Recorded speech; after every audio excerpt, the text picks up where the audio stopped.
이번 제가 이렇게 얘기를 합니다. 실무 사례를 중심으로 한 과학수사 몇 번째 시간. 근데 오늘은 과학수사가 아닙니다. 네, 교수님이 항상 얘기하는 네, 그 실명으로 얘기하는 인물이 몇 명 있어요. 그 중에 한 사람이 오늘 중심의 인물인데요. 조세형. 아, 이것도 엄밀히 얘기하면 과학수사 축에 들어가요. 아, 교수님 너무 끼워 맞추기식이잖아요. 그러면. 그래, 뭐 조세형이 맨날 내가 태도라고 그러는 거 열받아가지고 도둑놈이 무슨 태도가 있고 소도가 있냐 이제 그런 얘기했는데, 그러다 보니까 그럼 도대체 조세형이를 왜 태도라는 말이 나와가지고 태도라고 호칭이 되고 있고 그럴까 궁금해하시는 분들이 없잖아 있더라고요. 그래서 조세형이에 대해서 오늘 껍질을 확 까보기로 했어요. 사실 저 교수님한테 이 자료 받기 전에는 저도 뭐 조세형이 어느 정도의 범죄를 저질렀는지 사실 몰랐어요. 그러다가 이 자료를 보면서 헉 하고 계속 놀라게 됐어요. 그러니까 뭐 대도라고 불리게 된 이유, 물론 그 대도라고 불리게 된 이유 중에 하나는 이제 나중에 설명드리겠지만 그 시대의 사회상이에요. 어떤 그 시대의 우리 사회가 처해 있던 어떤 그런 여러 가지 재반 요인들이 그렇게 이제 그 상승작용을 하는 바람에 뭔가 시원하게 느껴지는 의적 홍길동이라든지 일지매라든지 뭐 교도 루팡 같은 뭐 이런 느낌으로 대도라는 명칭을 붙인 거지.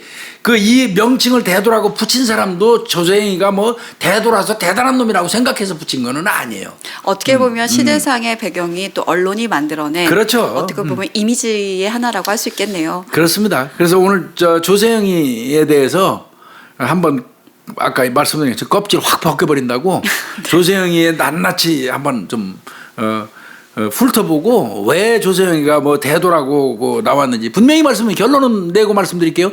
대도 소도 그런 거 없어요. 그냥 도둑놈일 뿐입니다. 네. 그렇지만 이제 가보자고요. 조세형이가요, 나이가 지금 현재 81세예요. 네, 고령입니다. 예, 81세입니다. 네. 예. 근데 지금 교도소에 있죠. 예. 교도소에 있죠. 지금 그렇죠? 있습니다. 네. 그 아까 교수님도 얘기하셨듯이 고관대작 그 부호의 집을 주로 털었다고 해요. 홍길동이가 그랬죠. 네. 그리고 왜 홍길동은 그런 부잣집을 털고 이렇게 나눠줬잖아요. 그러면 그러니까. 조세형도 그랬던 건가요, 교수님? 그러니까 뭐 이제 이거는 이제 제가 나중에 이제 설명드리려고 그랬는데, 어떻게 보면 이거는 김유희 프로파일러가 설명해야 돼. 그게 범죄 심리죠. 네. 남의 그 훔치고 나서 사람이기 때문에 훔친 거에 대한 어떤 뭐라 그럴까, 이 죄책감 같은 게 있는 거를 일부라도 상쇄하려고 거기서 극히 일부를 그 나보다 약한 사람한테 몇 푼 이렇게 던져주면 네. 본인이 이제 나는 이렇게 죄를 졌어도 이렇게 또 좋은 일도 하니까 이러면서 스스로 뭐라 그럴까 위안 삼는 그런 심리도 있잖아요. 그렇죠. 그리고 절도를 하면서 나는 부잣집만 턴다. 그러니까 어떤 그 그러니까 도둑질에 대한 정당성을 부여하는 것도 있는 부분인 거죠. 그런데 김유희 프로파일러, 부잣집 안 털으면 가난한 집 털어서 나올 게 뭐가 있어요? 그렇죠. 특히 과거에는 정말 그러면 너무 가난한 집이나 중산층 같은 경우도 뭐 훔칠 게 없었기 때문에 지가 들어가도 가져갈 것도 없어요. 그럼 뭘 그거를 무슨 부잣집만 털었다고 뭐 헛소리 하는 거예요. 훔칠 게 많으니까 부잣집 털었지. 이건 말 같지도 않은 소리 씹으리는 거고요. 네. 이거는 제가 볼 때는 그 시절 아까 말씀드린 것처럼 팍팍한 어떤 우리 사회의 이 삶의 어떤 현장 속에서 이제 어떻게 보면 부잣집 내지는 고관대작 높은 사람들 집을 털었다. 그거에 대한 어떤 쾌감을 느낀 거예요. 그 시대의 어떤 언론이라든지 사람들이 네. 그렇게 보시면 맞을 것 같습니다. 네. 그러면 얘가 홍길동 같은 이미지가 조금이라도 있어요? 한번 보세요. 어떤 게 있나. 네. 아마 하나씩 보다 보면 이 사람이 과연 홍길동일까? 아닐까? 여러분들이 스스로 판단하실 수 있을 겁니다. 근데 이제 결론은 노라고 얘기해놓고 말하고 싶어요. 교수님 선입관을 주면 안 돼요. 홍길동 같은 이미지가 조금이라도 있을까? 교수님 여기다 상습 절도범, 절도 중독자 딱 이렇게 적어놓으셨어요. 맞아요. 이거 개과천선 하지도 않았고 이놈. 결과적으로 지금도 빵이 있잖아요. 개과천선 하지도 않았고 그저 상습 절도범이고. 네. 추켜 세우니까 사람들이 주변에서 고관대작 부잣집 거 털었다. 가난한 사람 안 들었다. 가난한 사람 사실은 없어서 안 들은 건데. 예, 그러니까 이게 지가 막 그 언론이나 이런 데서 대도다 막 이러면서 있는 집만 털고 말이야. 막 이렇게 하니까 치켜 세우니까 지가 스스로 대도가 된 것처럼 행세하기 시작한 거고. 그러니까 쉽게 얘기해서 대도 놀이에 빠진 거예요. 그리고 절도 여기, 중독자죠. 네, 왜 절도 중독이라고 하는지는 아마 뒤에 설명을 들어보면 좀 알 겁니다. 그럼 우리가 조세영이라는 인물에 대해서 좀 살펴보도록 할 텐데요. 1938년생이래요. 전북 전주에서 태어났고, 전주. 예. 네, 태어나자마자 어머니는 사망했고 아버지 같은 경우는 행불. 행방불명이 됐다. 애 낳아놓고 낳는 과정에서 엄마가 사망한 건지 하여튼 뭐 어떤 건지 모르지만 엄마는 아마 바로 사망했기 때문에 얼굴도 모르는 거죠. 조세영 입장에서는. 아버지는 어디로 사라져 버렸고. 그러니까요. 이게 7살이 될 때까지 형의 등에 업혀서 구걸한 젖으로 이제 그 아마 연명을 했나 봐요. 형이 엮고 다니면서 이제 젖을 구걸해서 먹인 모양이에요. 네. 그리고 이제 그러다가 6.25가 나면서 형하고 헤어져서 이제 그때부터는 혼자가 된 거예요. 그래서 전국에 보육원을 전전하게 됩니다. 네. 조세영이가. 근데 막 이런 얘기를 하면 그때 당시에 되게 불우한 환경에서 살았구나라고 얘기하면 저희 할머니가 옛날에 그런 얘기를 했어요. 야, 옛날엔 다 그랬어. 그래서 고아들이 얼마나 많았는지 아니? 그래서 전쟁통에 또 고아가 얼마나 많이 네, 늘었고 네. 그랬겠어요. 근데 그때는 진짜 이렇게 힘든 사람들이 많았었습니다. 그리고 이제 보육원을 전전하면서 16살 때 깡통 들고 밥을 얻으러 갔던 모양이에요. 네. 그랬다가 그 집에서 은수저를 하나 훔쳤어요. 은수저. 그때는 은수저도 돈이 되니까. 그래서 그때부터 이제 절도 입문, 절도에 입문을 하게 되는 거예요. 쉽게 얘기해서 이때부터 이제 계속 이제 훔친 게 습관돼 가지고 소년기 동안에만 소년원 송치된 게 20번이에요. 그러니까 어린애가 계속 도둑질하면서 소년원을 들락날락 한 거예요. 그러니까 이게 20번 정도면 요령 아유, 완전 상습이죠. 네, 상습이기도 하고 요령도 좀 없었던 것 같아요. 그러다 성인이 돼서도 계속 이제 어떻게 보면 좀 더 치밀화가 되고 도구를 사용하게 됐던 것 같습니다. 아 이제 본격적으로 이제 성인이 되니까 본격적으로 이제 직업으로 삼으신 거지. 직업으로. 이제 당신 직업이 뭐야 그러면 그겁니다. 그거 이렇게 얘기하고는 그 새끼들. 그겁니다라고요, 진짜? 그냥 지들도 도둑질 얘기는 말하기 민망하니까 그거 그러더라고. 예전에 김모라고 우리나라 이 저 금고 전문 따기 그 범인이 있었어요. 그 사람 내가 취급했는데 자 앉혀놓고 자 이름 김땡땡 김땡수예요. 한자 정도만 빼고 해요. 김땡수인데 그 사람 이제 지금 돌아가셨어요. 자 직업 하고 물어보니까 그거요 그거. 그게 뭐냐고 당신 입으로 얘기하라고. 직업. 아 도둑이라고요. 그래도 그 사람 양심적이네. 대체로 다 오면 그 얘기하는데 어떻게 우리끼리 웃었는지 지도 민망하니까 그거라고 그러더라고. 계속 그거. 아니 대체로는 그래 나와서도 그래도 양심적이네요. 다 무직이라고 하는데. 그거라고 그러더라고. 그거.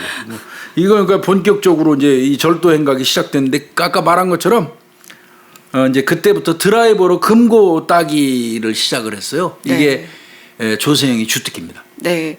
그리고 이제 담치기까지 하거든요. 그러면 진짜 남의 담 넘으면 끝장인 거예요. 이제 처음엔 가게 털다가요. 그다음에 이제 집 안으로 들어가거든요. 왜냐하면 가게는 어쨌든 그 뭐 수입원이라는 게 한정이 있거든요. 근데 이제 집으로 들어가면 뭐 기금속이도 있고 뭐 숨겨놓은 돈도 현금도 많고 이러다 보니까 규모가 커진다고 할 수 있죠.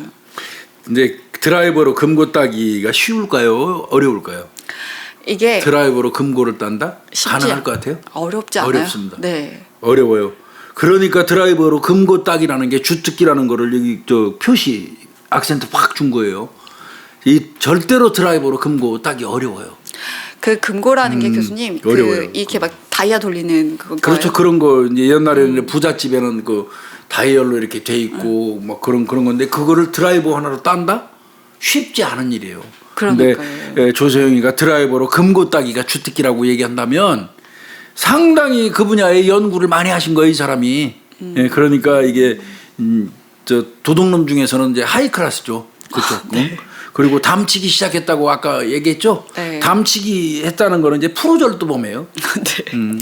이제 그 프로 절도범으로 이제 전락하는 거예요. 교수님 그 이제 적어놓은 거에 따르면 주특기 가진 프로 절도범. 그렇죠. 네. 근데 이제 이 얘기 때문에 내가 볼 때는 이제 대도라는 말이 들리기 시작하는데 조세영이가 지가 만드는 절도 5원칙이 있어요. 5가지 원칙, 절도 5원칙. 저 이거 읽으면서 예, 빵 그 5원칙 터졌어요. 하나씩 설명해 주시죠. 예. 네. 첫 번째 원칙. 나라 망신시키지 않기 위해선 외국인의 집은 절대 털지 않는다. 그러니까 나라 망신 안 시키려고 우리나라에 들어와 있는 외국인들이 사는 집은 안 턴다는 거예요. 차라리 그 집을 털던지. 아이고 참. 왜 그러세요? 애국자네. 애국자 이걸 애국자라고 얘기할 수 있어요?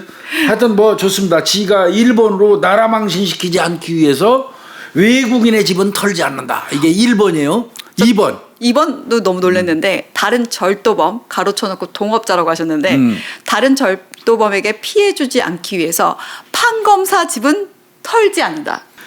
이 조세영이는 이렇게 이제 두 번째 원칙이 다른 절도범 그러니까 다른 도둑놈 쉽게 얘기해서 지한테는 동업자죠. 네. 동업자들한테 피해 안 주려고 그 집 저 판사나 검사 집은 안 턴다는 거야. 판사나 검사 집을 내가 털으면 그 판사나 검사가 지금 맡아가지고 있는 다른 동업자 도둑놈들이 불이익 처분을 받는다는 거야. 내가 도둑 맞았으니까 이 도둑놈이 마침 내 사건 담당이야. 그 더 열받아서 걔들한테 피해 준다는 거야. 형량 많이 때려서. 그래서 검사나 판사 집은 안 턴다. 그럼 경찰은 뭐야 이 새끼? 왜 이건 뺐어? 교수님 그게 열받았어 지금. 아니, 경찰을 뺀 거. 아니 이를테면 그래서 동업자 자기 동업자한테 피해 안 주려고 형량에 있어서 불이익 처분 받지 않게 하려고 쉽게 얘기해서 판검사 집은 안 턴다. 참 지극히 이기적이죠. 세 번째. 원칙 3. 연장 사용 금지. 근데 드라이버 들고 다녔잖아. 그게 연장 아닌가 봐요. 그건 연장 아니에요? 그럼 연장은 뭐지? 그리고 이제 내가 생각할 때는 도둑질 하다가 우연이라도 들키면 연장 들고 이제 붙잖아요. 네. 그러면 이제 강도죄로 죄명이 변경되기도 하는데 그것도 여기 함축된 것 같아요. 연장 사용 안 한다는 데는 그게 들어간 것 같아요. 내가 볼 때는 적어도 강도로 가고 싶지는 않다는 그런 의미인 걸로 보는 게 더 맞을 것 같고요. 네 번째 있죠. 원칙 4. 가난한 사람 돈은 훔치지 않는다. 가난한 사람 돈을 훔친다. 이거는 일견 들으면 상당히 그 도둑놈치고는 정의로워 보여요. 도둑놈이라는 그 언어 속에 정의라는 걸 갖다 붙이는 것 자체도 웃기는 얘기지만, 근데 아까도 말씀드렸지만 없어서 그러겠지. 없는 집 털을 게 없으니까. 그러니까 무슨 가난한 사람이라는 것 자체가 지가 훔칠 게 없다는 거를 전제로 하는 건데. 그거 네 번째 원칙이에요. 원칙 같지도 않은 원칙. 근데 이 원칙도 안 지키는 도둑 교수님 얘기하는 놈이 있어가지고. 네. 그다음에 5번째 마지막 원칙입니다. 나왔습니다. 훔친 돈의 30-40%는 헐벗은 사람에게 사용한다. 나 이 헐벗은 사람이. 헐벗은 사람이나 가난한 사람이나 뭐. 근데 얘가 이 사람이 얘기하는 헐벗은 사람은 뭐 짐작컨대 자기가 어린 시절에 그 깡통 들고 다니면서 그 못 먹고 못 입으면서 그 구걸 행위했잖아요. 맞아요. 그런 사람들을 아마 생각하는 것 같아요. 그러니까 지가 훔친 거에서 30%인지 40%는 이제 그런 사람들한테 사용한다 이렇게 얘기를 했고, 요건 나름대로 이제 지켰는지 모르겠어요. 근데 조세영이한테 훔친 돈 받았던 사람은 나타날 수가 없겠죠, 그죠? 그렇죠. 그러니까 현재까지 드러난 사람은 없어요. 말로만 뭐 그런 얘기가 들리지 실제로 조세영이가 나 도와줬습니다 하는 거는 없거든요. 나타나는 사람 없어요. 그러니까 이게 5가지 원칙을 나름대로는 좀 지킨 것 같아요. 그럼 지킨 거 보면은 일단 뭐 아까 말씀드렸지만 고위 관료하고 부유층 네. 그 집 들어가야 훔치니까. 그리고 이 동네에 지금 이름들이 써 있거든요. 여기가 옛날에는 고급 주택가였나 봐요, 교수님. 그럼 여기가 부자예요. 지금 강남 이전에 이 조세영이가 그 도둑질하고 돌아다닐 때 네. 활약할 때 그 당시는 강남이 아니거든요. 명륜동, 예, 명륜동, 이화동, 또 성북동, 서교동. 그러니까 저 너무 의외였어요. 예, 이런 고급 주택가를 선정을 했어요. 이것도 이제 아까도 말씀드렸지만 이게 고급 주택 그 들어가는 이유는 뭐예요? 부잣집에 가야지 훔칠 게 나오지. 그런 겁니다. 그러니까 내가 볼 때 5가지 원칙 중에서 철저하게 나름 지킨 거는 그거예요, 그거. 있는 집 들어가서 훔친 거. 네. 어? 그리고 의외로 계획을 세우는 거 보면 굉장히 꼼꼼해요. 아유, 대단히 꼼꼼해요. 네. 최소 일주일 전에 그 집에 대해서 네. 그 범죄를 저지를 때 계획을 다 세워요. 그래서 근데 이거는 진짜 그 유영철 때도 그 얘기했는데 높은 곳에 가거나 이제 망한 경우로 그 집을 전체를 다 조망을 해요. 그래서 뭐 사실 도주로도 파악을 해놓는다고 하고, 그다음에 일단 주소는 정확하게 확인을 해놓고. 그러니까 어떤 식으로 하냐면 아까 얘기했죠. 명륜동이거나 이화동이거나 어디를 가면 가장 높은 쪽에 올라가서 망원경으로 자 서치하는 겁니다. 쭉 이렇게 하다가 요 집이 그러니까 그놈이 쭉 망원경으로 보다가 딱 멈춘 그 집, 그 집은 이제 딱 찍어 오늘 내가 저 집을 털어야겠구나. 이제 이렇게 생각이 딱 들으면 이제 물론 이렇게 그 망원경으로 보는 과정에서 출입구라든지 그다음에 뒤편에 뭐 야산이 있다든지 아니면 뒤편에 도망갈 구멍이 많다든지 뭐 이런 것도 참작을 하겠죠. 네. 그러니까 이 죄반 여건을 따지는 거야. 이거 쭉 보다가 저 집 오늘 내가 저 집 털어야겠다. 그러면 이제 그 집을 주소를 확인하는 거예요. 주소를 알아야지 정확하게 그 집을 찍잖아. 지는 멀리서 봤으니까. 그럼 이제 주소를 확인해. 네. 지가 찍었던 집을 주소를 확인하고 그 다음에 가능하면 그 집주인이 뭐 하는 사람인지 확인을 해요. 판검사 피하려고. 판검사 피하는 놈이 나중에 말씀드리겠지만 총리했던 사람한테도 집에도 들어가요. 네. 그러니까 집주인 신분을 확인해요. 네. 그리고 이제 그 집에 사람이 이제 계속 관찰하다 보면 1시간당 몇 명이 들락거리고 뭐 이를테면 부잣집 이런 집이면 뭐 직원들도 들어가고 뭐 그럴 거 아니에요. 그 출입자 같은 거를 확인하는 거예요. 많은지 적은지. 네. 또 어떤 시간대에 출입자가 주로 많은지. 그다음에 저 사람이 몇 시경에 나갔다 몇 시에 들어오는지 이런 것도 판단하고. 그러고 아까 말씀드린 것처럼 이제 그 항상 도둑놈들은 진입로하고 탈주로, 네. 도주로를 계산을 하잖아요. 네. 그러니까 침입 장소도 봐두고요. 그러니까 강도는 사실 뭐 집에 대해서 관찰을 별로 안 하는데 절도는 진짜 사람하고 안 마주치려고 엄청 관찰을 많이 해요. 그럼요. 그리고 또 하나 더 하죠, 이놈이. 나 깜짝 놀랐어요. 맹견. 그러니까 싸나운 개가 있는지 없는지 또 그 집 확인을 해요. 네. 맹견을 확인하는데 일단 그 집이라고 판단이 되면 맹견이 있어도 가긴 가요. 근데 얘는 또 맹견을 다스려. 그러니까 그러니까 도둑놈도 머리는 꽤 쓴 거예요, 나름. 그러니까 근데 그 돈이 더 들어갔을 수도 있을 것 같아요. 그 맹견한테 고기 주고 막 그랬대요. 그러면서 이렇게 친해졌나 봐요. 그러니까 싸나운 개하고 안면특이. 그러니까 이제 그 집을 찍었는데 그 집에 맹견이 있어. 맹견이 있으면 최소 일주일 동안 작업한다고 그랬잖아요. 사전 준비. 가서 그 고기를 계속 주는 거야. 그 맹견한테. 걔는 먹을 거 주는 놈한테는 약해요. 맞아요. 네, 그죠? 네. 그러니까 맹견이 있는 집한테는 고기를 사서 갖다 먹이면서 면을 트는 거야. 면을. 그러면 들어갈 때도 안 짖잖아. 저 갑자기 생각이 나는데요. 무슨 촬영을 하는데 걔가 너무 짖는 거예요. 조연출이 계속 소세지를 사가지고 소세지 한 보따리 사가지고 계속 그 개한테 짖지 말라고. 그래서 진짜 촬영한 동안 걔 아마 그 소세지 엄청 많이 먹었을걸요. 소세지 똥 싸겠네. 그러니까. 그러니까 그렇게 그 개까지 신경을 써요. 네. 그렇게 하면서 이제 범행을 했다는데. 자, 이런 식으로 범행을 하다 보니까 이게 소문이 엄청난 거예요. 바람 타고 언론 내에 막 계속 대한민국 전체에 퍼지면서 이때부터 이제 대도라는 말이 나오기 시작하는 거예요. 쉽게 얘기해서. 네, 그래서 의적 홍길동, 현대판 의적이다. 그리고 대도다. 이런 말이 그 언론에 많이 비춰지게 됩니다. 이때가 시기가 언제냐면 1980년대예요. 군부 정권 네, 때죠. 80년대에 그 국민들의 정서는 고위층, 높은 사람들이나 부유층에 대해서 반감이 엄청 많았어요. 80년대.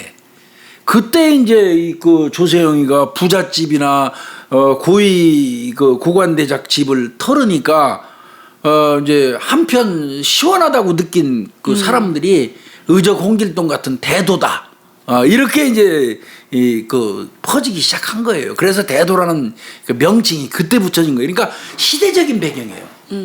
지금 같은 시기에 그 부잣집이나 높은 사람 집에 가서 뭐 훔치면 대도 소리가 절대 나올 수가 없어요. 네. 그때는 잘 살고 가진 자들, 권력 있는 자들에 대한 반감이 사회가 엄청 심한 시기였기 때문에 맞아 떨어져서 대도가 된 거예요. 도둑이 미화된 거죠. 그러다 보니 이제 기관에서는 빨리 잡아야 된다. 소문 뭐 계속 나니까. 그래서 드디어 1982년 11월 25일 날 체포가 됩니다. 근데 이거 진짜 드라마에도 많이 그려지긴 했는데 이 체포 당시 때 이야기들 에피소드가 드라마에서도 많이 그려져요. 네. 근데 이 유명해진 이유가 있죠, 교수님. 네. 얘가 이제 체포되고 난 다음에 자 집을 압수수색했죠. 네. 집을 압수수색했고 그동안 훔친 물건을 이제 쫙 갖다 놓고 이제 전시해서 깔아놓고 본단 말이에요. 그때 아주 희귀한 물건이 하나 나왔어요.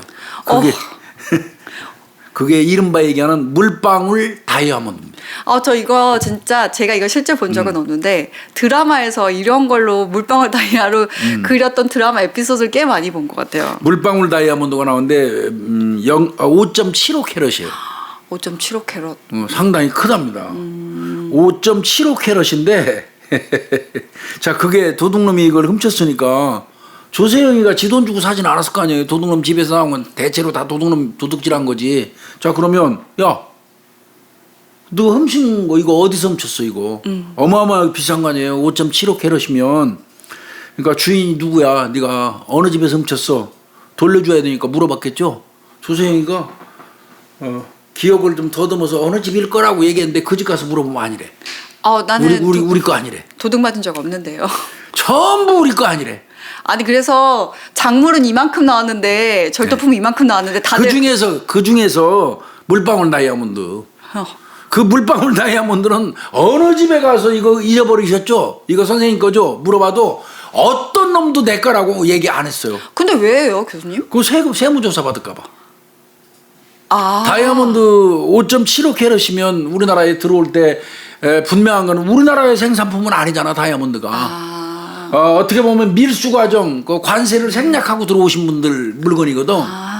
그런데 5.75 캐럿 정도 되는 다이아몬드를 가지고 있었다면 아주 고관대장이나 부유층이잖아. 둘 중에 하나잖아.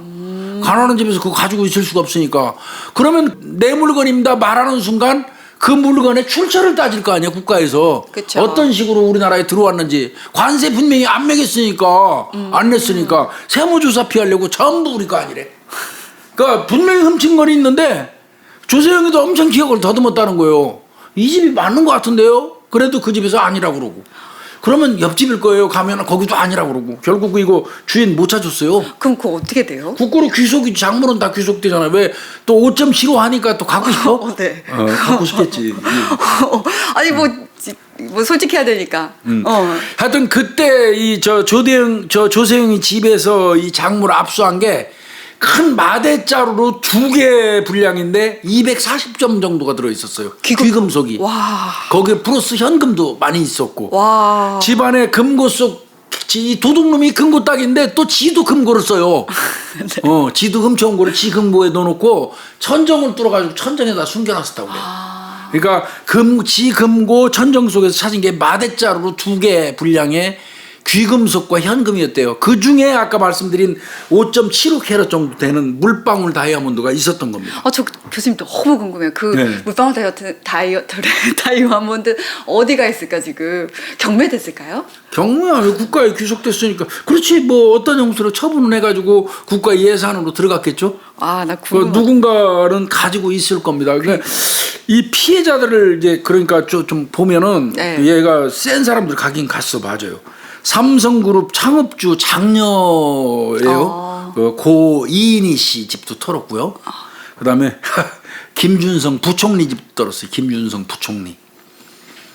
김준성 부총리 집에서는 뭐 귀금속, 그다음에 주식, 채권, 어음 뭐 이런 거 수억 원어치 나왔다고 그러더라고요. 예. 그 옛날에는 다 집에다 놨구나. 그런가 봐요.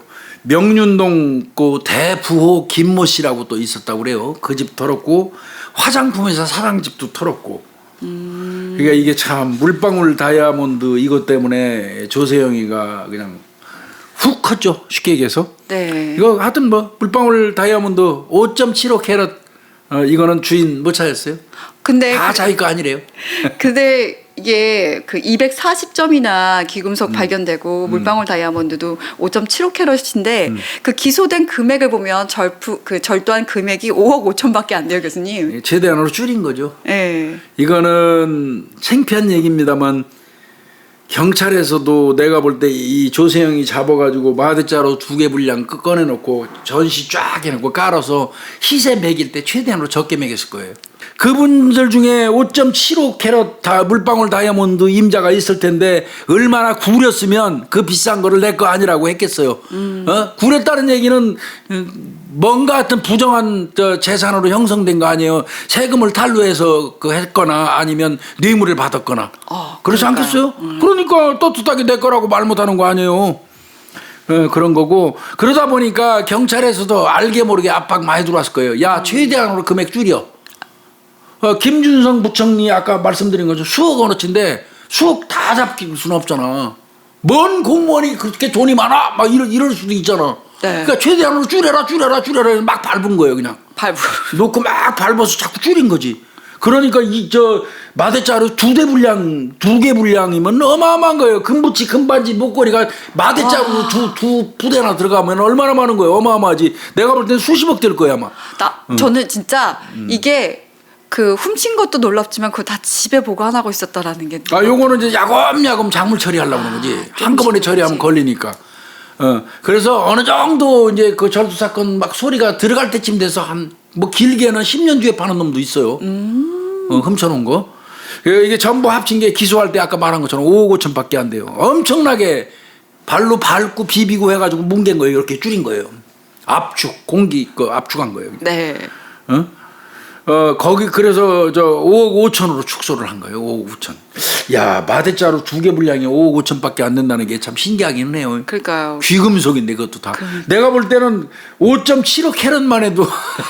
그러니까요. 글쎄 5.75캐럿만 해도 5억 안 되겠어요? 저는 모르겠습니다. 저는 보석 쪽에 관심이 없어서. 저도 교수님 5.75캐럿 정도가 어느 정도인지 상상이 잘 안 가요. 어느 날 우리 집사람이 나는 반지 하나 갖고 싶은 게 있다 그래서 다이아몬드? 결혼해서 사줬잖아. 그랬더니 아니 그거 아니래. 진주? 그랬더니 진주 그 흔한 거 그 얘기 아니야. 그 진주 흔한 거 맞아. 뭐야? 그럼 그랬더니 탄자나이트? 탄자나이트. 오로지 탄자니아에서만 생산되는 그 보석이 있대요. 지구상에는 탄자니아에서만 나온대요. 탄자나이트라고. 근데 요 조그만 데도 비싸다고 그러더라고. 그래서 내가 최대한으로 작은 거 열심히 벌어갖고 사준다고 그랬는데 그래서 이제 확인해 봐야지 나중에. 아직 못 사주신 거죠? 아니 구경도 못 해봤는데 이게 하여튼 5억 5천으로 팍 줄였고요. 네. 그 5억 5천 상태에서 이제 보강 수사를 또 진행하다 보니까 이미 보석상에다가 파른 게 또 60여 점 정도의 작물이 나와요. 진짜. 근데 그거는 5억 5천 속에 또 포함도 안 시켰어요. 그러니까 진짜 액수가 이거에 진짜 몇 배는 되겠네요. 그렇습니다. 그래서 조세영이는 형량 받죠. 네. 1983년 4월 14일 날이요. 검찰이 무기징역을 구형합니다. 근데 저는 절도의 무기징역 구형한 건 정말. 그 가능하죠. 특가법. 네, 그렇긴 한데 그래도. 무기징역 구형하고 또 있잖아요 뒤에. 네, 보호감호 지금은 없어진 제도인데요. 보호감호 10년. 이게 보호감호 나중에 좀 더 설명을 드릴게요. 그래서 이제 구치소에 아마 있었겠죠. 네, 그 수갑하고 포승주. 아마 이동 중이었나 봐요. 이 도둑놈을 잡아오면 네. 이제 구속영장을 청구하죠 형사들이. 네. 구속영장이 청구되면 구속영장이 발부됐어. 네. 그러면 그 유치장에 데리고 있는 사이에 검사가 한두 번 정도는 그 새끼를 데리고 오라고 그래요. 조사하려고 검사가. 그럼 수갑 채우고 포승해가지고 이제 그 유치장 근무하는 경찰이 데리고 검사 앞으로 데리고 가요. 네. 그럼 검사가 이제 그 앉혀놓고 이제 요즘 검사들은 코도 안 풀고 입으로만 부르고 경찰한테 데려다 주고 경찰 머슴 삼아서 하죠. 내가 그게 그렇게 구역질하고 토가 나오려고 그래서 힘들었던 사람 중에 하나인데 하여튼 좋습니다. 법이 그러니까 지켜야죠. 데리고 와 유치장에 구속돼 있는 그럼 조세영이 묶어서 데리고 가요. 네. 데리고 가면 검사가 조서 좀 받습니다. 네. 그 검찰에서 얘기했던 거 뭐 사실이야? 뭐 이런 식으로 조사 받아요. 그것도 뭐 지가 받나 옆에 이패석이 시키지. 내가 다 알아요. 이패 계장이 다 조사 받는데 자 끝나고 나면 이제 이제 저 경찰한테 다시 주면 경찰이 데리고 와서 유치장에 다시 수감하는 네, 거예요. 네. 그리고 이제 아예 교도소로 넘기는 건 송치라고 그러는데 그 전까지 유치장에 있는 거고. 네. 그런데 그때 자 경찰서에서 검사한테 데리고 가기 위해서 데리고 가는 각 경찰서에서 온 저 죄수들이 있을 거 아니에요. 범인들이. 그놈들이 일시적으로 검찰청 내부에 머무는 장소가 있죠. 그게 구치감이에요. 그게 구치감이라고. 저도 이 말은 처음 들어봤어요. 네, 그게 구치감이에요. 그 구치감에서 이제 그러니까 구치감에 있으면 차례대로 부른단 말이에요. 검사가 이쪽 검사가 부르면 얘가 가는 거고 이제 각 경찰서에서 다 죄수들 데리고 오는 거야. 그날 이제 조사 받겠다고 검사가 미리 통보하면 누구 데리고 나와. 그러니까 이제 어쩜 이제 김말동이 데리고 오늘 오세요. 검사가 하면 이제 유치장에서 수갑채하고 데리고 간단 말이에요. 검사가 조사받게 하기 위해서. 그럼 또 저쪽 경찰서는 누구 데리고 오고 이렇게 해서 한 군데로 몰아놓고 거기에 넣어놓고 거기 이제 경찰관이 파견 나가서 경찰관 대기실에서 지켜요. 그러면서 이제 검사실에서 야 누구 데리고 오세요. 그러면 이제 그 데리고 가고 이런 게 이제 구치감이에요. 근데 요놈이 그 구치감에서 네. 어떻게 수갑하고 포승을 풀러버리고 그 환풍기, 네. 환풍기를 이걸 뜯어내고 글로 도망가 버렸어. 근데 아무리 그때 수갑이 싸도 그렇지 수갑 풀거나 포승줄 푸는 거 쉽지 않았을 텐데. 아마 내가 생각한 구치감 문제 그 창살이 있어요. 네. 방이 따로 있으니까 풀었다기보다는 내가 볼 때는 그냥 헐겁게 이렇게 거기 그 구치감 속에 집어넣으면서 유치장 같이 생긴데 넣으면서 이거 채우고 포승까지 또 안 하거든. 그러니까. 포승은 대체로 이동할 때 쓰기 맞아요. 때문에 네, 네. 수갑만 채워놨을 것 같은 느낌이 들어요. 근데 이제 발표할 때는 이렇게 발표한 거다. 근데 수갑만 채워놨을 가능성이 있고 80년대 수갑이라면 제가 감이 잡힙니다. 80년대 국산 수갑 참 훌륭했죠. 네. 저 바닥에 놓고 탁탁 때리면 저절로 풀렸으니까. 네, 교수님 90년대도 마찬가지였던 거고 2000년도 초도 그래 마찬가지였던 오직 하면 내가 미제 수갑 살려고. 네. 미제 수갑 살려고 무겁기는 또 엄청나게 육실하게 무겁잖아요. 이게 여기 차고 다니기도 그리고 조여와요, 무겁고 그 수갑이 수갑 하나도 제대로 못 만들었었어요. 80년대. 그래서 그 미군 부대 언저리 가가지고 저 줄알루민 같은 걸로 만들었나 엄청 가볍고 채우면 그냥 단단한 거. 쌍날이 있고 외날이 있어요. 수갑도. 그 당시에 국산은 외날이에요. 외날. 그러니까 탁탁탁 때리면 쭉쭉쭉쭉 빠져나가서 그냥 풀리기도 하고 그랬단 말이에요. 근데 쌍날은 잘 안 풀려요. 이 고리랑 연결되어 있는 데가 쌍날이란 얘기예요. 네, 아니 그 이렇게, 톱니가 두 줄로 돼 있으면 맞아요. 쌍날이에요. 근데 이제 톱니가 하나로 돼 있으면 외날이고 외날은 이게 빠지기 쉽거든요. 그리고 요 놈들이 야근 놈들은 옛날에 외날이 있을 때 그 라면 땅 봉지 같은 거 있잖아요. 라면 봉지 같은 거를 조각을 가지고 있다가 여기다가 외날 채운 데다가 끼워 넣어 가지고 쭉쭉쭉 잡아당기면 밀려나오면서 빠져요. 그렇게 허름한 수갑이라 내가 미제 수갑 살려고 오산 평택 이런 데 많이 댕겼어요. 그래서 진짜 그거 자랑했었는데 미제 수갑 가지고 있으면 좋다고. 경찰한테 지급되는 수갑은 그 지급도 또 한 사람당 하나씩 주지도 않았어요. 2인 1개조? 두 사람당 하나 주거나. 저는 하나씩 받았어요. 나중에 이제 후배들은 전부 다 받았는데 우리 때는 수갑 지급 안 됐어요. 근데 그건 좀 문제가 있는 게 이게 외근을 하거나 진짜 형사 업무를 하는 사람한테 저는 수갑을 좋은 걸로 차라리 지급하면 좋겠는데 일괄적으로 그냥 다 나눠주니까 뭐 파출소 순경부터 시작해서 내근 경무과 내근하는 사람한테 다 하나씩 주니까 단가를 낮출 수밖에 없으니까 실제로 진짜 형사 수사 업무를 하는 사람들은 좋은 걸 받아야 되는데 그렇지 못한 상황이 되는 거예요. 그것도 그나마도 제가 근무하던 80년대 그 시절에는 수갑도 다 안 줬어요. 그냥 이 두 사람당 하나 정도 줬나? 그러니까 자기 돈 주고 다 샀습니다. 이거 제가 이런 얘기하면 쌍팔년도 말도 경찰 지급품 얘기를 좀 드려볼까요? 80년대는요 볼펜도 지급 안 했어요.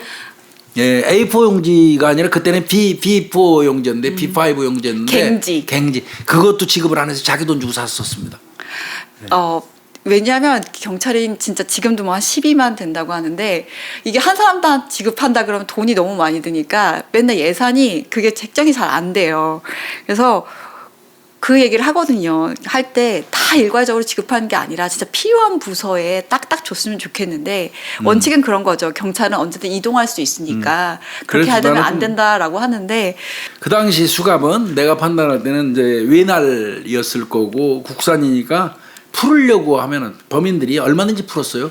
라면 그 봉지 그 미끄덩미끄덩하는 그 비닐만 요 외날 틈 사이에 끼면 잡아 당기면 탁탁탁 때리면서 당기면 다 뽑아질 정도. 나중에 개선돼 갖고 지금은 이제 전부 쌍날이에요. 아 근데 안 풀려요, 지금은. 지금은 되게 많이 좋아졌어요 수갑. 거기다가 이제 원래는 수갑을 채우고 난 다음에 수갑에도 구멍이 있어 갖고 그걸 또 돌려줘야 돼요. 네. 그래야지 완전히 잠기거든요. 근데 이거 돌리는 게 귀찮아서 안 돌려놓으니까 자꾸 수갑이 풀어져 가지고 도주하게 되는데 얘도 그러니까 아마 그 수갑 풀고 포승줄도 했다고 그러는데 이거는 아마 내가 판단 건데 그 당시 경찰관 대기실이죠. 그게 이제 그 구치감이라고도 부르고 경찰관 대기실 그 이제 이른바 이제 아까 얘기했던 그 검찰청 내에 있는 그 거기 그 안에 이제 상주하는 경찰관들이 이제 징계 먹을까봐 수갑 포승 다 하고 있었습니다 하고 얘기했을 것 같은데 내 판단은 안에다 집어넣고 밖에서 잠글 때 수갑은 채우고 있었을지 몰라도 포승까지 풀어주진 않을 거예요. 저도 한 번도 못 봤거든요. 네. 예. 근데 이제 포승까지 풀고 환풍기를 뜯어내고 탈주했다 이제 이렇게 얘기가 나오더라고요. 그건 뭐 제가 확인 안 해봤으니까. 그렇죠. 이게 확인될 수가 없으니까 어쨌든 탈출을 했습니다. 언론은 난리 났죠 이제. 와, 그러니까요. 어마어마한 대도 잡혔다고 포대자루로 귀금속이 막 2자루씩 나왔던 사람인데 그런 사람이 도망갔다 오니까 언론에서 난리 났죠. 근데 더 문제는 이 탈주하고 나서도 절도 행각이 계속 됩니다. 얘는 직업이 도둑놈이잖아요. 네. 직업이 도둑놈이니까 직업에 종사하는 거예요. 이를테면. 그래갖고 이 도망한 이후에 서울역 그 주변, 장충동 네. 그 주변, 후암동 주변 네. 이런데 주택에 5번 정도 또 침입을 해요. 근데 이거는 이제 도망갔으니까 집에 있는 건 다 이제 압수됐고, 자, 지가 도피 자금 같은 게 필요하잖아. 먹어야 되잖아. 그러니까 음식 사 먹어야지, 또 현금도 좀 있어야 되고, 옷가지도 있어야 되니까, 이제 대체로 주택에 한 5군데, 아까 서울역, 장충동, 뭐 후암동 이런 데 가서는 이제 뭐 음식 훔쳐먹고, 그다음에 이제 현금 훔치고 이제 옷 같은 거 이제 훔쳐서 입고 옷 훔쳐 입어야 할 거 아니에요. 그러니까요. 근데 이게 진짜 미운 이 도둑놈 얘기 잠깐 할까요? 이 도둑놈들이 오늘 교수님 막 예. 다 터지신다. 예전에는 이 도둑놈들이 이제 그래요. 저 도둑질하러 들어서 배고프니까 라면 끓여 처먹는 경우 있어요. 라면 끓여 먹는 것도 괘씸하기는 해요. 남의 집에 와서 훔쳐가는 놈의 새끼가 라면까지 끓여 처먹고 하면 열받죠. 그런데 그것도 설거지도 안 해놓고 처먹고. 네. 근데 꼭 똥 싸죠. 아, 네. 방에 한켠 저쪽 구석에다가 이따만한 거 똥을 한 무대기 싸놓고 하잖아요. 그 똥을 싸놓잖아요. 그냥 절도 맞은 것도 억울해 죽겠는데 집에 들어가서 그냥 방 안에서 똥 냄새 나면 더 혈압 오르죠. 근데 이제 그게 왜 그랬냐면 옛날 도둑놈들은요, 훔치고 그 똥 싸고 가면 안 걸린다는 전설이 있대요, 지들끼리. 또 빨간 팬티 입고.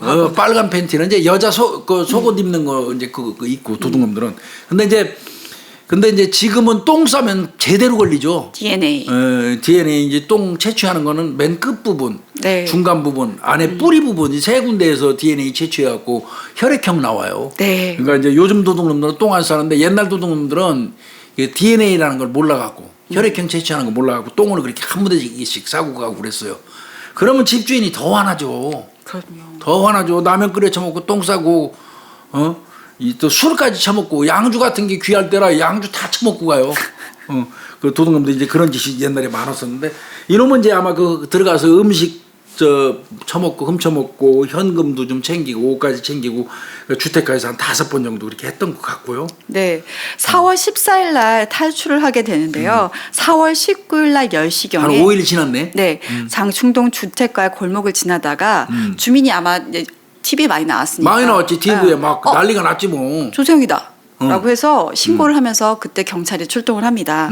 그래서 주택가 이제 지붕을 타고 도주를 해서 이 포위망 속에 딱 넣어지게 되니까 이때 본색을 조금 드러내요. 옛날 주택가는 이제 올라가면 옥상에서 하고 옥상에서 옥상으로 막 건너뛸 수 있을 정도로 이렇게 집장사들이 저는 거 네. 유사하잖아요. 그러니까 이놈은 막 옥상에서 옥상으로 뛰어다니는 거고 이제 경찰은 그 주변 동네를 쫙 포위하고 계속 쫓아다니는데 결국 이놈 총 맞죠. 네. 도둑놈이 총 맞는 건 이 시기에 흔치 않은 일이었는데 조세형이 총 맞습니다. 그런데다가 이제 가정집 화장실 그 유리 깨고 침입을 해서 거기 대학생 아들을 그렇죠. 자기가 연장을 안 되겠다고 했었는데 그때 아들한테 칼로 위협을 하면서 인질극을 벌입니다. 그렇죠. 그래서 이제 결국은 경찰이 권총 3발 발사하죠. 첫 번째 발은 이제 공포탄이고요. 2발 실탄이 발사돼 갖고 이 가슴하고 귀 쪽에 맞았어요, 이놈이. 그래서 쓰러진 거를 이제 검거를 했는데, 그러니까 총 맞았으니까 수술해야 되잖아요. 네. 수술했어요. 그리고 이제 저 수술 끝난 다음에 서울구치소에 의무실이 있거든요. 이제 그걸로 갖다 이제 입원시키는 거죠. 그래서 이놈이 도주한 거, 그 어떻게 보면 구치감이죠. 네. 구치감에서 도주해가지고 5박 6일 동안 도주 행각을 벌였던 거예요. 그렇죠. 근데 그러면 왜 도주를 했냐 물어봤을 거 아니에요. 그랬더니 무기징역이 구형이 됐고 그렇죠. 그날 무기징역 구형됐었죠. 도망가기 직전에. 보호감호 10년까지 청구되면 15년에서 20년을 살아야 되는데 이 계산법이 뭐지? 무기징역인데 15년에서 20년 살아야 되는 거네. 얘는 그러니까 무기징역을 받아도 일정한 시간이 되면 나온다는 걸 아는 거예요. 그쵸. 무기징역은 말 그대로 기간이 없는 징역이거든요. 무기징역 그러면 우리가 일반적으로 그냥 평생 동안 교도소에 있는 걸로 인식들을 하잖아요. 그게 네. 아니에요. 무기징역은 형량이 정해지지 않은 징역이기 때문에 10년 있다 나올 수도 있고 20년 있다 나올 수도 있는 거예요. 그러니까 본인은 15년에서 한 20년 정도 생각을 했던 것 같아요. 그렇죠. 근데 그때쯤에는 나이가 60이 되므로 아내와 살 수 없다고 생각해서 도주했다라고 합니다. 그러니까, 이때는 한 45 정도였거든요. 그러니까요. 네. 그리고 난 다음에 도주에 성공을 하면 미국을 거쳐서 브라질에 가서 정착하고 그 당시에 자기 아내가 홍콩에 있었어요. 홍콩에 있는 아내를 그쪽으로 불러들일 생각을 했다는 거예요. 이제 우리나라에서 미국으로 도망갔다가 미국에서 브라질로 가서 지는 거기 있고 홍콩에 있는 마누라 오라고 불러가지고 마누라하고 이제 브라질에서 정착하면서 살려고 맘먹었다는 거예요. 네. 저 죄명이 나왔죠. 이놈은 뭐 당연히 특수절도야. 뭐 특수절도 당연한 거고 거기다 도망갔잖아. 네, 도주. 도주죄. 그래서 징역 15년에 보호감호 10년, 총 25년을 받습니다. 그러니까 징역은 15년인데 네. 15년을 살고 출소하는 게 아니에요. 이때 사회보호법이라는 게 있었잖아요. 그쵸. 감호법에 네. 이른바 네. 얘기하는 상습적으로 이 절도행각을 하거나 그 강력범죄 이런 걸 저지르는 사람들은 형량을 살 만큼 살아. 여기서도 15년 징역 15년은 그건 형량이야. 형법에 의거해서 재판에 의거해서 그리고 사회보호법에 의거해서 이런 사람은 교도소 15년 살면서 완전히 교화가 안 됐으니까 네. 교화를 더 시켜야 돼. 네. 교화를 더 시키는 기간을 보호감찰기간이라고 그래. 네. 보호관찰기간, 네. 보호감호기간. 그거를 10년을 더 준 거예요. 그러니까 실제로는 얘 입장에서는 징역 15년에 보호감호 10년을 받으면 25년을 사는 거예요. 그렇죠. 그래서 이제 이게 이중처벌이라 해가지고 보호감호법이 없어졌어요, 지금은. 네. 근데 이 당시에는 보호감호, 사회보호법이라는 게 있었어요. 그러니까 이 뭐 재범의 가능성이 있는 사람들, 악질인 사람들에 대해서 보호감호를 했는데 사실 이거 그냥 징역으로 때려도 되는 건데 굳이 이게 뭐 감호제도를 만든다라는 게 헌법에 위헌이 된다. 이중처벌이죠. 그렇죠. 그래서 이때는 걸리면 청송 갔어요. 보호감호 당한 사람들은 청송으로 갔어요. 그럼 그게 무슨 감호야? 청송 감호소예요. 그래도 지금은 청송 교도소지만 그 당시에는 청송 감호소예요. 네. 그러니까 적어도 그거는 형은 아니야. 근데 다들 그 얘기 하더라고요. 교도소나 감호소나 별반 다를 게 없다고. 똑같죠. 똑같은데 이제 어떻게 보면 법의 편법이죠. 상습적인 범죄자들은 교화를 위해서 법에 정해진 형은 15년밖에 때릴 수 없으니까 그거 가지고는 요놈이 교화됐다고 볼 수 없으니까 교화를 시키는 목적으로 감호소에 들어가서 또 직업 훈련 뭐 이런 거를 시킨다. 그래서 완전히 갱생한 다음에 내보낸다 하면서 거기다 10년을 붙여주면 실제로는 징역 15년에 보호감호 10년 그러면 25년 사는 거죠. 그래서 이게 이중처벌이다 해가지고 이게 논란이 됐었고 결국은 이게 없어졌죠. 네, 사회보호법이. 예. 네, 사회보호법이었는데요. 2005년 7월에 폐지됐습니다. 이게 도입된 건 1980년에 도입이 맞아요. 됐고요. 80년에 도입돼 가지고 인권 침해 논란이 있어서 2005년 7월 달에 근데 폐지됐어요. 지금 다시 불거져 나오고 있는 게 이 사회보호제도예요. 네, 그래서 그거는 내가 볼 때는 이수정 교수가 지금 무슨 당인지 국민의힘인가 거기 가셔가지고 거기에서 이거 비슷한 걸 지금 발의하는 모양이 돼요. 아, 저는 자세한 건 모르고 네, 성범죄 관련된 거. 그 조두순의 그러니까 이제 성범죄 관련된 성범죄 거. 관련돼서 그래서 보니까 사회보호법 이거하고 유사해 보여요. 그러니까 조두순이 너무 형량을 적게 받다 보니까 이런 사람들의 위험성을 어떻게 하면 우리가 좀 더 제거할 수 있을까라는 취지에서 이 사회보호법이 다시 거론이 되는 거는 사실 근데 있었어요. 그거는 예. 법적으로는 사실상 이중처벌에 문제가 있기 때문에 불가능합니다. 그런 식으로는 안 될 겁니다. 그건 어려울 거예요. 법을 조금이라도 안다는 분들은 그건 어렵다고 볼 겁니다. 네. 이건 좀 지켜볼 필요가 있겠고요. 그렇죠. 하여튼 얘는 이제 실제로 25년 간 거예요. 네. 이게 빵에 있으면서 집단에 나 이게 웃겨가지고 하여튼 교도소만 가면 이 새끼들이 무슨 갑자기 성실한 종교인으로 거듭나요. 이른바에는 깡패했던 깡패들도 전부 다 목사돼 갖고 나오고 그러잖아요. 아, 맞아. 조양은이. 네네네. 양은이도 목사 되고 맨날 뭐라 그래? 돌아다니면서 하는 거 간증. 부흥회. 간증. 이런 거 하고 댕겼잖아요. 이건 헛소리고요, 다. 김태종이도 네. 그렇고 다 헛소리고 얘도 똑같아요. 1990년도에 기독교에 귀의합니다. 귀의. 네. 기독교로 이제 가닥을 잡았다 그렇게 보면 돼요. 네. 기독교에 내 몸을 맡기고 그 뜻에 따르겠습니다. 그 얘기인데 귀의했다는 건데 그 종교인으로 변신해 버린 거예요, 얘가. 네. 그때는 모범적인 수용 생활을 했다는 거예요. 네. 그리고 징역형을 다 마치고요. 1998년 4월에 우리가 이제 보호감호를 받아야 네, 되잖아요. 10년 받았잖아요, 보호감호. 그래서 청송보호감호소로 그때 이관을 합니다. 네, 청송보호감호소. 그리고 그때 이거는 형이 아니에요, 이제. 형이 아니에요. 이 보호감호에 대해서 네. 다시 재심을 청구를 해요. 맞아요. 네. 그래서 1심에서는 재범 가능성이 있기 때문에 안 돼. 나갈 수 없다. 패소합니다. 그러니까 이미 15년은 산 상태예요. 네. 15년은 이미 이제 징역 15년은 형량을 살았고 이제 보호감호 10년 받으러 이제 청송 보호감호소 가니까 이거 보호감호 이거 잘못된 거다. 이중처벌하는 거 아니냐. 맞긴 맞는 얘기였죠, 사실은. 이중처벌. 그래서 보호감호 재심 청구했는데 1심에서는 져요. 네. 너는 이 새끼 아직 재범 가능성이 있어서 안 돼. 그런데 네. 2심에서는 이게 효과를 봅니다. 네, 그게 거기에 작용한 게 종교예요. 네. 일단 첫 번째는 종교적 기익을 했다라는 거고요. 50대 많이 쇠약해졌다. 50대가 무슨 쇠약해져요, 어린애가. 그래서 이런 몸으로는 재범 가능성이 낮다라고 2심은 판단을 해서 정확하게 징역 15년 하고요. 보호감호 한 1년 정도 해서 98년 11월 26일 날 출소를 합니다. 16년 만에. 네. 그때 얘가 뭐라고 그랬어요? 신앙인으로 거듭나겠습니다.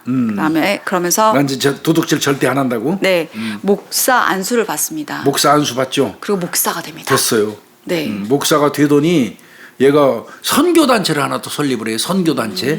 머리는 좋은 놈이니까 늘 빛 선교회, 늘 빛 선교회, 늘 빛난다 할 때 늘 빛 선교회, 선교단체를 설립을 해가지고 가난한 자 그리고 전과자한테 봉사하는 네. 단체를 만들어요. 네. 전과자. 그리고 이때쯤에요. 아 대박 나죠 이때부터. 네. 스타가 돼요 도둑놈이. 보안업체 예스원. S1이요 유명하잖아요 우리나라 S1. 네, 거기에- S1 아유 진짜. 거기에 자문위원으로도 위촉이 돼요. 고액 월급자입니다. 고액 엄청나게 월급도 많이 줬어요. S1에서요. S1 반성하십시오. 반성. 에? 나 같은 사람은 생전 안 부르고 말이야. 도둑놈 잘 잡는 전문가는 생전 안 부르고 어디서 도둑놈 새끼를 데려다가 자문위원으로 위촉해갖고 고액 월급을 주고 말이야. S1입니다. S1. 예. 에휴, 나 이거 보면서 토 나올라 그래 진짜. 에휴. 네.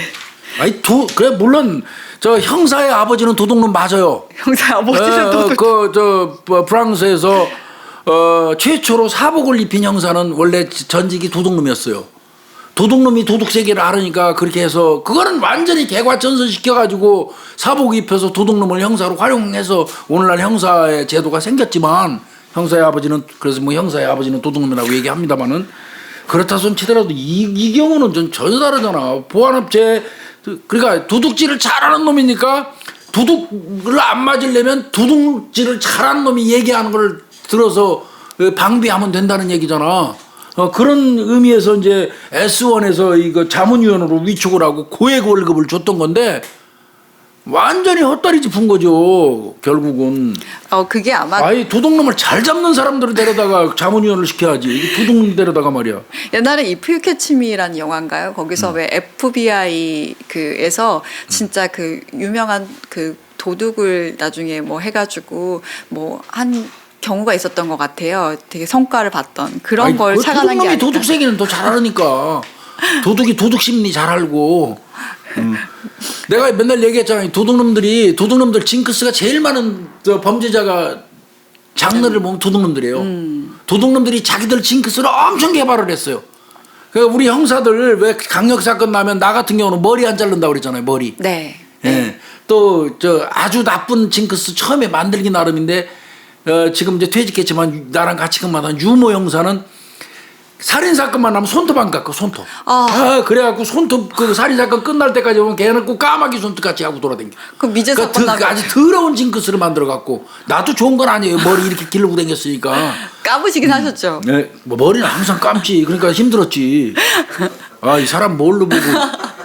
그러니까 이 징크스 있는 것처럼 이게 저 그런 거 있는데 이 도둑놈들도 징크스가 많아요. 도둑놈들이 맨날 말씀드리지만 이제 낮에 실컷 자빠이 자고 밤일 했으니까 낮에 그 새끼들 낮에는 자는 시간이잖아. 저녁에 도둑질하러 이제 집에서 가방 하나 메고 이제 자루 하나 메고 딱 출근하는 거지. 걔 입장에서는 딱 골목을 나왔는데 앞에 갑자기 그 C3차 순찰자가 삐삐 하고 가면 그걸 딱 보는 순간 오늘 재수 없다고 맞아요. 다시 집으로 들어간대. 또 딱 나왔는데 경찰하고 딱 맞췄어. 순찰도는 경찰하고. 그러면 오늘 일 안 한다고 들어간다는 거예요. 좋다. 걔들도 징크스가 엄청 많아요. 도둑놈들도. 그런 것처럼 이제 이 도둑놈들이 징크스 많아요. 네. 아침에 일어나가지고 뭐 어떤 도둑놈은 또 뭐 이런 얘기 하던데 아침에 딱 눈 뜨자마자 천정을 딱 봤는데 뭐 불길한 생각이 뭐 이런 생각이 딱 스치면 오늘은 일 안 한다. 뭐 그런 뭐 있다고 그러고 뭐 이 도둑놈들 보니까 참 도둑질하려고 별짓들을 다 하더라고. 조심하려니까 안 잡히려니까. 도둑놈 새끼들 말이야. 아유. 그러니까요. 그렇게 해서 이제 교도소에서 나와서 이제 그 종교인으로서 살아가던 중에 1999년 4월에 또 재혼을 합니다. 재혼. 네. 16살이나 어린 사업가예요. 그 여성인데 네. 이 누구누구인데 이름 압니다 제가. 이 누구누구신데 그 당시에 39살. 되게 어린. 그 이듬해 2월 달에 99년 3월 달에 재혼하고 바로 1년 뒤에 아들 낳았어요. 그리고 나서 얘가 엄청나게 이제 활동을 많이 하죠. 네. 아까 교수님 말씀하셨던 간증회 같은 거나 이제 대학의 범죄 특강 같은 거. 환장하겠다니까 도둑놈이 범죄 특강 나가가지고 범죄 특강하고 혹시 배우지 않았어요? 아니요, 저는. 네. 그래서 아주 이놈이 이 사람이 이놈 하면 안 되겠구나. 연세가 있으셔서. 유명 인사가 됐어요. 조세영이가까지는 괜찮을 겁니다. 이 새끼 저 새끼는 안 하겠습니다. 네. 유명 인사가 됐습니다. 그런데 이 사람 재혼했다고 그랬잖아요. 네. 초혼 좀 얘기해 주세요. 초혼. 이게 1982년도예요. 그러니까 한참 그러니까 그 부유층을 털던 때. 그죠. 네. 그 11월 1일 날 서울 장춘동에 있는 사파리 클럽. 네. 거기서 결혼을 했는데 후하게 결혼지겠어요. 도둑질한 돈으로. 엄청나게 무슨 지가 대단한 사업하는 사람인 것처럼 어떤 사업했냐고 그런 식으로 그 당시에 소문냈냐면 이 보석 세공하는 사람, 보석 수입하는 사람 뭐 이런 식으로 소문냈어요. 그치 보석 많잖아 집에 훔친 거. 그러네. 이 도둑놈이 아주 웃기지도 않아. 그러면 교도소 들어가면서 이혼을 하게 된 건가요? 그렇죠. 이 나 뭐뭐라고 돼 있네요, 교수님. 네. 아이고 어디 저 영동 쪽에 있는 그 모 살롱의 호스티스였던 사람이에요. 네, 결혼 상대자분이었고 첫 번째 부인이었죠. 근데 그 조세영 검이 검거 당시 때 이제 아마 내가 말씀드린 것처럼 네, 이 보석 가공업안 하고 있다고 이제 얘기를 했었는데 그러면서 만나서 동거를 하고 이제 결혼을 한 거였는데 그러니까 첫 번째 아내 같은 경우는 호스티스 하던 사람이란 말이에요. 술집에서. 그런데 조세영이가 훔친 돈 가지고 와서 돈을 엄청 잘 쓰는 거지. 아마 훔친 거 다이아몬드도 몇 개 줬을지도 몰라. 그러면서 나 보석 가공업 하는 사람이 보석 가공업 이렇게 해서 뽑았겠지. 그래서 결혼했던 거란 말이에요. 네, 근데 이제 결혼 얼마 후에 네. 이제 체포가 되면서 네. 교도소를 들어갔는데 그때 좀 안타까운 게 이 나 씨가 임신 5개월째였다고 하더라고요. 그렇습니다. 임신 5개월째 초혼이었던 그 나씨. 네, 근데 이제 충격을 받았나 영동에 봐요. 있는 그 술집 그 살롱에서 일하던 호스티스 출신인데 임신 5개월 때 이제 조세영이가 검거된 거 아니에요. 네. 그러니까 유산돼 버렸죠. 네. 그리고는 이제 홍콩으로 가버립니다. 이 여자는. 그 무슨 이유인지 모르겠는데 홍콩으로 갔고 이제 나중에는 뭐 그 당시에 홍콩에 가 있을 때는 조세영이가 도주해 가지고 네, 간다. 그 여자를 다시 찾아서 내가 브라질 가 있으면서 홍콩에서 불러들이려고 그랬잖아요. 네. 그런데 이제 그게 안 되니까 이 여자는 나중에 중국인하고 결혼한 것 같습니다. 그러니까 이 아이 문제도 있었고 이 탈주할 때는 조세영이 뭔가 좀 이유가 있었던 것 같기는 해요. 근데 재혼하고 그다음에 강의도 잘 다니고. 네, 각종 뭐 범죄 특강, 네. 그러니까 간증회. 네. 정말 교수님 말씀하신 대로 되게 잘 나갔어요. 근데 지금 우리가 알고 있는 조세영 씨는 교도소에 있단 말이죠.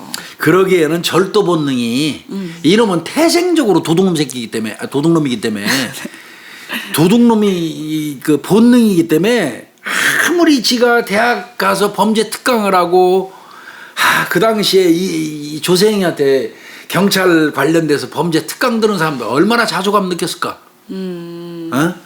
각종 또 간증회라는 간증회는 다가가고 옛날에 나는 여러분 대도 조세영 도둑질하던 사람이었습니다. 그런데 교도소에서 한 줄기 빛을 보고 하나님을 어쩌고 안 봐도 비디오에 내가 무슨 얘기 씨부렸는지 네. 아마 그렇게 떠들고 스타가 됐는데 아까 말씀드린 것처럼 절도 본능이 가만두지라는 거예요. 도둑놈은 계속 도둑질해야 되거든. 근데 더 안타까운 거는 이 조세영이 5대 원칙이 있었어요. 그 중에 하나가 외국인의 집을 털지 않는다라는 거였는데 그렇죠.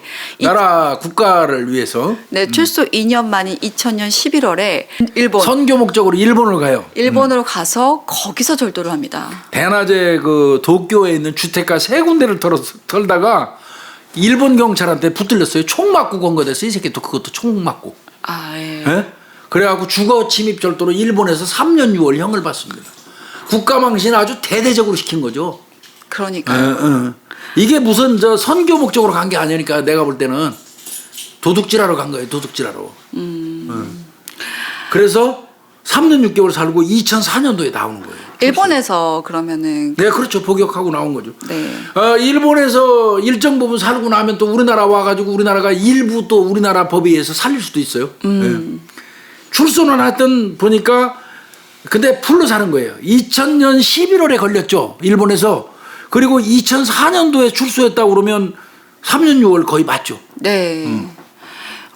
그리고 또 네. 출소했잖아요. 2004년에. 그리고 이제 강제 출국됐겠죠. 우리나라로. 네. 2005년 3월 24일 한 1년 좀 됐죠. 그렇죠. 그 마포구 서교동의 치과 의사 집에 또 침입을 해서요. 예. 시계 등을 포함해서 160만 원 상당을 네, 훔치 및 절도를 합니다. 근데 이때 신고받은 경찰에 의해서 또 검거가 되죠. 그리고 3년 또 살아요. 그러니까 이 바깥에서 있는 시간보다 안에서 산 시간이 더 많아요. 그래 또 3년 살아요. 일본 가서 3년 6개월 살고 오고 1년 있다가 또 마포구에서 또 도둑질하다가 걸려갖고 3년 살고 그리고 이제 2010년 5월 달에는 전공을 좀 바꾸셔. 근데 이제 유사 장르를 선택했지. 도둑질은 이제 아마 체력이 딸리거나 아마 이제 그 쪽이 팔려서 그런 것 같기도 하고. 네. 장물아비로 변신합니다. 장물아비로. 근데 그러니까. 도둑놈하고 장물아비는 사촌간이에요. 형제들끼리 도둑하고 장물합의 이렇게 하는 경우 많더라고요. 우리가 제일 먼저 했던 저 첫 번째 사건 맞다. 정두영. 정두영이 네. 그 형제가 그랬잖아요. 네. 그래서 장물아비로 변신해서 2010년부터는 이제 도둑놈이 아니라 장물아비. 아비. 근데 그때 사회주의 절도범이 아마 훔친 작물이 있었나 봐요. 그러니까 도둑놈들 동업자들은 이제 다 알잖아. 네. 4인조 도둑놈들을 이제 그쪽하고 이제 알았겠지 조세영이가.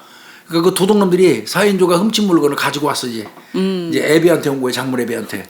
그 장물 애비가 조세영이요. 그리고 그걸 팔아주고 1,000만 원의 수수료를 받았는데 1억 원어치예요. 10%네요. 그거 10% 받은 거예요. 그러니까 아마 이 도둑 세계에서 장물하면은 10% 먹나 봐요. 근데 이게 딱 경찰에 걸렸죠. 걸린 거예요. 장물아비도 절도예요. 징역 2년. 와. 근데 1년 4개월 살고 나와요. 네. 특별감형 봐서 이런 새끼 특별감형을 왜 주는지 모르겠어. 직업이 도둑놈이고 유전자가 도둑놈인데. 나이가 좀 있다 보니까 아마 그런 가능성이 큰데 추석 연휴 때 이제 출소를 하게 됩니다. 특별감형 받았죠. 네, 2011년 9월. 9월에 이제 나왔어요. 네. 근데 왜 나오고 있는데 교도소 딱 나왔죠. 문 열고. 문을 딱 여는데 거기 앞에 경찰이 서 있어. 형사가 서 있지 경찰이 아니라 형사가. 형사가. 다시 잡어. 다시 체포. 무슨 사건이냐면 2009년도에 부천에서 강도 사건이 발생했는데 조세영이가 강도 사건의 공범이라고 그 잡힌 놈들이 얘기를 했어요. 나머지 공범. 그런데 이제 그러니까 다시 이제 그대로 경찰서로 갔겠죠. 네. 거기서 이제 그 2009년 부천 강도 사건에 대해서 조사를 받는 거야. 근데 나중에 국민참여재판 갖고 이건 무죄로 나옵니다. 네. 이거 아마 다른 공범들이 조세영이를 갖다 붙였나 봐요. 그러니까 뭐 인지를 잡은 적은 있지만 사실 강도를 한 적은 없거든요. 그래서 저도 강도 사건의 공범이라고 하는 건 조금 의아하게 생각을 합니다. 그러고 나서 이제 2011년 9월에 출소를 하고 이제 재판을 받는 동안도 아마 이제 구치소나 교도소에 있었을 텐데 이때 나이가 75세예요. 75. 75살. 할아버지 이제 그때는.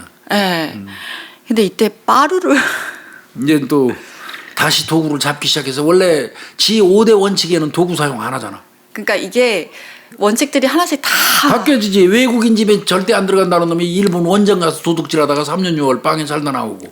그러니까 연장을 안 사용한다고 했는데 이 빠루 이렇게 노루발이라고 노루발이라고 네, 그걸 이용해서 근데 그 또 들어갈 때 고급 빌라를 들어가요. 강남에. 그러니까 본인 원칙은 또 이제 부잣집이라고 생각하는 데가 있었나 봐요. 그런데 이때부터는 조세영이가 시대에 뒤떨어진 겁니다. 2013년이면 지가 저 있는 집만 털을 때 명륜동, 이화동, 서교동 털을 때는 그건 2005년경이잖아요. 네. 그때는 고급 그 집 주택이라고 하는 집에 들어가야지 먹을 게 나와서 훔쳐갈 게. 그리고 그 방비도 안 돼 있었고 CCTV 같은 것도 많지 않고. 그러니까 효율적으로 도둑질을 해먹었는데 조세영이가 빵에만 들락거리고 왔다 가다 보니까 세상 돌아가는 물정을 모른 거예요. 2013년도는 이미 강남 쪽이 이제 그 부자 동네로 형성이 됐고 네. CCTV가 많이 생겼고 네. 그리고 그때부터는 단속이 방비가 엄청나게 강화된 시절이에요. 그렇죠. 보안업체들도 예. 너무 많고, 그러니까 딱 이제 아마 빌라를 털고 있는 와중에 그게 포착이 된 것 같아요. 그렇죠. 그리고 경찰이 경찰한테. 출동했지. 그래서 바로 그 자리에서 검거가 되는데 그때 이제 대치를 했나 봐요 경찰하고. 그 무기냐고 거지 같은 거 만년필 들고 경찰하고 대치하다가 뒤지게 두드려 맞고 잡혔어요. 만년필 들고 뭐 어떡하겠다고. 그러니까요. 그래서 구속됩니다. 2013년 4월에 75살에. 이때부터는 사실은 이제 노역이라는 소리도 안 하죠. 거의 망령 수준이죠. 이때 절도 본능을 어떻게 할 수가 없는 거예요. 그러니까 주체를 못 하나 봐요. 근데 이때가 이제 그러고 나서 얼마 안 살았어요. 예, 금방 한 나왔어. 5개월 정도 살았던 것 같아요. 그래서 출소를 했는데 다시 2015년 10월 이번엔 나온 지 5달 만에. 네, 이제 용산으로 갑니다. 한남동 고급 빌라에서 명품 시계 등 5억 6,700만 오, 원을 이거 많이 훔쳤네 이거는. 훔치다가 또 징역 3년. 이때는 또 그래도 한남동 고급 빌라 같네요. 네. 징역 3년. 또 이제 살고 나왔어요. 나왔어요. 나오고 또 바로 2019년 6월 1일 날 예. 이번에 서울 광진구 다세대 주택으로 갑니다. 예. 이제는 조금씩 낮아져요. 네. 그래서 1층에 방범창을 뜯고 침입을 해서요. 아, 어떡해. 뭘 어떻게 저금통을 훔쳐가. 예. 동전 들어있는 저금통을 3개를 훔칩니다. 아주 그러니까 이게 그 뼛속까지 도둑놈인 거예요. 이게 그 절도 아까 교수님이 처음에 절도 중독이라고 했는데 자기도 모르게 그 훔쳐야 자기의 뭔가 그 쾌감이 올라오고 그 긴장감 속에 자기가 살아있다는 걸 같습니다. 확인하는 사람들이 있어요. 그거 같아요, 얘도. 네. 6일 뒤에 집에서 검거되죠, 특수절도로. 네. 그리고도 뭐 네, 뭐. 그때 이제 그 잡혀서 여죄조 보니까 6개가 더 나와요.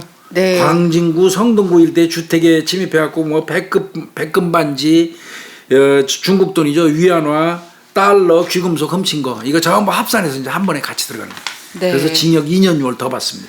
그래서 교수님이 2019년 6월 1일이 마지막으로 이제 그렇습니다. 된 건데 지금 2년 6개월 받아서 교도소에. 지금 이때니까요, 그게. 네. 이게 광진구에서 훔친 거 플러스 성동구 이런 데서 훔친 것까지 합쳐져서 2년 6월을 받은 거고요. 네. 그러니까 2019년 6월 1일 날 2년 받았으니까 20년 6월 1일, 21년 6월 1일. 그다음에 그러면 22년 22년 정도에 나오는. 네. 그 정도 나오는데 이게 근데 점점 나이가 들면서 본인의 원칙도 다 깼는데 더 안타까운 건 이 마지막 범죄 때 도구가 드라이버뿐만 아니라 칼까지 소지하고 있었어요. 그러니까 뭐 도구 사용 안 한다는데 다 가지고 있었고. 네. 16번째 수감이 된 건데 81세의 고령인 겁니다. 와, 이게 잠깐 이게 언제 계산을 해봐야 되겠지만 교도소에 있는 시간이 더 긴 것 같아요. 이 사람 거의 교도소에서 평생을 보낸 사람이에요. 거의가.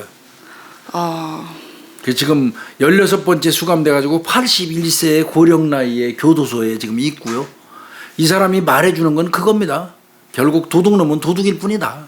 그러니까 무슨 다시 말씀드리면 뭐 대도, 소도, 대도가 어디 있습니까? 도둑놈이 그냥 도둑놈이지. 이 조세영이 일대기. 그래서 조세영이가 무슨 대도라는 그 이름을 얻게 된 그런 그 과정을 하도 많이 나와서 우리 구독자님들한테 그거 아니다. 그래서 어떻게 보면 이 도둑놈이 일대기를 얘기했네요, 제가. 네. 그죠? 네. 낱낱이 잘 찾았어요, 이거. 그러니까 교수님 진짜 어마어마한 자료인 것 같아요. 낱낱이 찾았어요. 도둑놈이 무슨 위인도 아닌데 내가 참 이 도둑놈을 찾고 앉았으니. 저는 정말 충격이었어요. 이게 처음에 그 5가지 원칙을 갖고 도둑질을 한다고 하는 것에 대해서 그리고 자기의 원칙 뭐 어떻게 보면 소신이 있다라고 저도 초반기에 생각을 하다가 이 페이지를 넘길수록 그게 아니라는 걸 알게 되니까 그냥 결론은 도둑놈은 도둑놈일 뿐이죠. 네, 뭔가 제가 갖고 있던 약간의 조금 환상 자체도 다 와장창 깨지는 느낌이었었어요. 우리 구독자님도 실망하실까? TV에 워낙 이 조세영에 대해서 언론에서 그려놓은 것들이 있었어요. 아무리 그러니까요. 뉴스에서 뭐 잠깐 뭐 이 사람이 그래도 또 범죄를 저질렀다라는 얘기들이 있어도 워낙 큰 이미지 자체가 있었어요, 머릿속에. 그러다 보니까 그리고 마지막에는 칼까지 들었고 그다음에 저금통까지 훔쳤다라는 게 애들 저금통까지 훔치고. 네.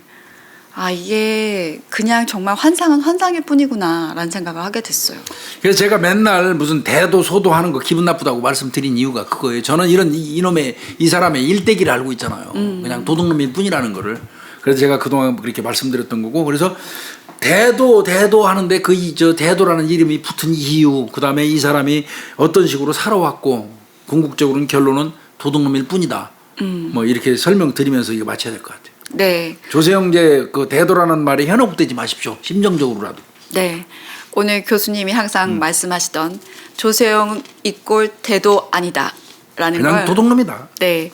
오늘 이 장시간 동안 우리가 한번 얘기를 나누면서 증명해 봤습니다. S1 같은 데에서 혹시라도 뭐 우리 김윤희 프로파일러나 저를 부르려면 저안 조세영이보다는 많이 줘야 되겠죠?